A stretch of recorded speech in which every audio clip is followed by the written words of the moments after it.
So guys, നമ്മളിപ്പോൾ എന്താ പറയുക, മലപ്പുറം ജില്ലയിൽ തന്നെ ഏറ്റവും ഫേമസ് ആയ ഒരു ബ്ലോക്കിലാണ് അങ്ങാടിപ്പുറം ബ്ലോക്ക്.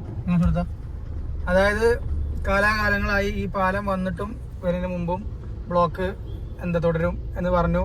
ബ്ലോക്ക് ഇപ്പോഴും ഇതാ, കാരണം 4 വരി പാതയിൽ നിന്ന് നേരെ എത്തുന്നത് 2 വരി പാതയൊക്കെയാണ്. അങ്ങനെ ഈ ബ്ലോക്ക് കാരണം ഇത്രയും വാഹനങ്ങൾ 2 വരി വരുമ്പോൾ അവിടെ എത്തുമ്പോൾ ഒറ്റ വരെയുള്ളൂ. അപ്പോൾ പിന്നെ ആ ബ്ലോക്ക് വരെയാണ് നമ്മളെ കോഴിക്കോട് റോഡല്ലേ, കോഴിക്കോട് റോഡാണ്.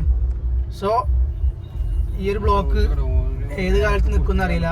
എന്തായാലും ഇന്ന് ഞങ്ങൾ കുറച്ചും കൂടെ എത്തി. സാധാരണ ബ്ലോക്ക് ഉണ്ടെങ്കിൽ അരമണിക്കൂറൊക്കെ പോകും. അരമണിക്കൂർ നമുക്ക് മിസ്സാവും. എന്താ പറയുക, ചിലപ്പോൾ 3/4 മണിക്കൂറാവും. കാരണം അവിടുന്ന് വിട്ടാലുള്ള ഇങ്ങനെ നീങ്ങതല്ലേ.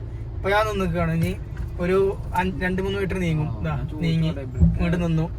അപ്പോ അങ്ങനെ പോവാണെങ്കിൽ ഇത് എന്താ പറയാ, അങ്ങോട്ട് നമുക്ക് അവിടെ എത്തണല്ലോ. അവിടെ ചൂടുകൊണ്ട് രാത്രി തണുപ്പും. ഇപ്പത്തെ സീസൺ എന്ന് പറഞ്ഞാല് ഡിസംബർ അല്ലേ, രാവിലെ ഭയങ്കര തണുപ്പ്. അതായത് ജനലിന് തുറന്ന് കഴിച്ചിട്ട പോലെ കാരം.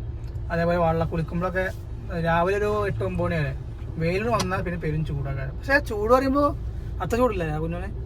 ഒരു നമ്മള് രോമം അങ്ങനെ ഒരു കുളിർമ ഉണ്ടാവും എന്തായാലും. അപ്പൊ അങ്ങാടിപ്പുറം ബ്ലോക്ക് ഇത് എന്താ പറയാ, പെരുന്തൽമണ്ണക്കാരുടെ മെയിൻ പ്രശ്നമാണ്.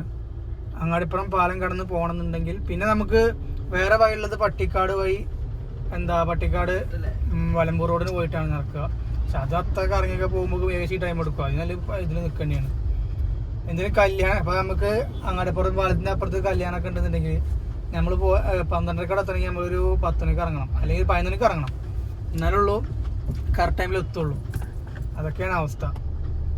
ഓക്കെ.